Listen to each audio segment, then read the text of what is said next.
In this video, I'll be talking about structuring. For me personally, structuring has been my biggest takeaway from my consulting case prep. I found it not only useful in the consulting interviews, but across all interviews and even in roles which are entirely unrelated to consulting. Structuring will be the foundation of all of your future case prep and all of your interview prep in general.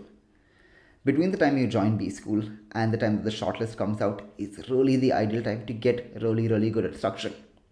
And if you don't have fun structuring, you probably won't have very much fun with your case prep and with consulting as well later. So it's a good litmus test as well. All of the content I'll be covering in this video is covered in a lot more detail in the notes provided in the description. And the same is true across all videos in this series. A good structure fulfills two key criteria. The first is that it should be MISI. MISI means mutually exclusive and cumulatively exhaustive. So mutually exclusive here means that each subpart of the structure has no overlap with one another. There shouldn't be any case which can be covered in either one of the subparts. Cumulatively exhaustive means that there should not be any fringe cases which are not covered across any of the substructures. Secondly, when we say relevant, it means two things. The first is that the sum of the parts should equal the original whole. Now here, what we're just trying to ensure is that whatever structure we've come up with is not just elegant and MISI, but is also specific to the original problem.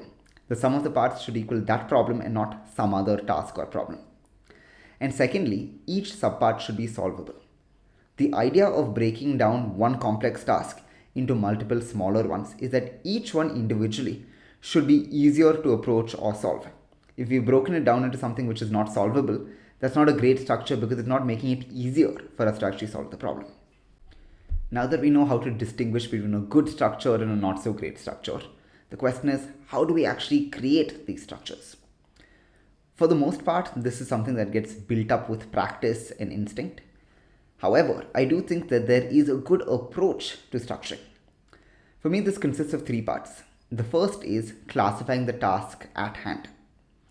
Secondly, once you've classified it, you've got to ask the right question depending on what classification you've put it in. If you're asking the right question, when you get the answer to the question, that answer should automatically lead you towards a MISI structure which fits the original task at hand.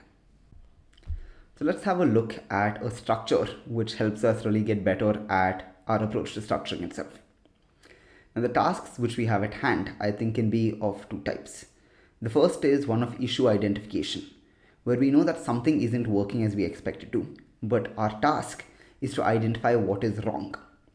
The second type of task that we could have at hand is that we have a goal, we know what the end outcome should be, and we need to figure out how we can actually go from the current state towards the end outcome.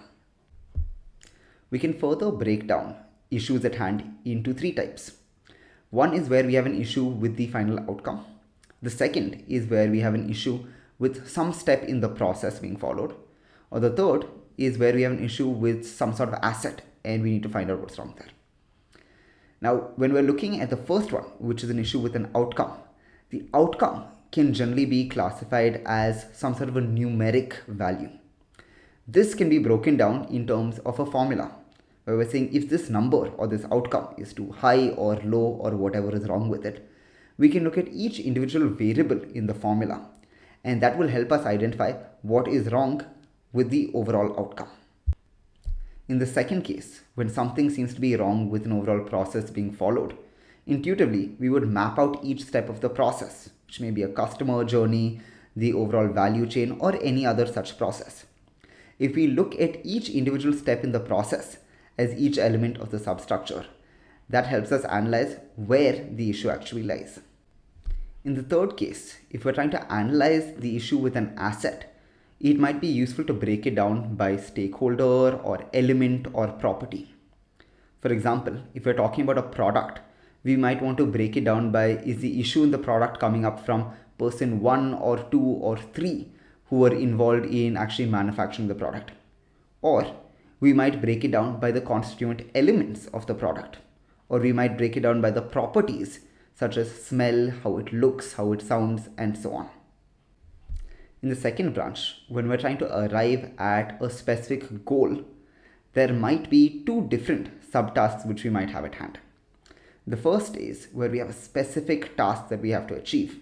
And the second is when we have alternatives from amongst which we have to select the best one.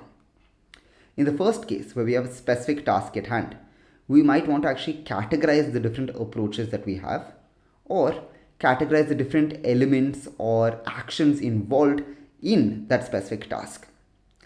Either way, what we would aim to do is use a three-way split, where we break up this approach or break up the different actions involved in the approach into three broad categories of those which are internal or really close to the task, those which are in the neighborhood or not too far away from the task, and those which are entirely external from the task at hand.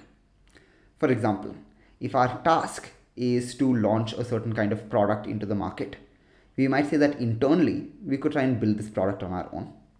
In the neighborhood, we could look at getting into a joint venture to launch this along with someone.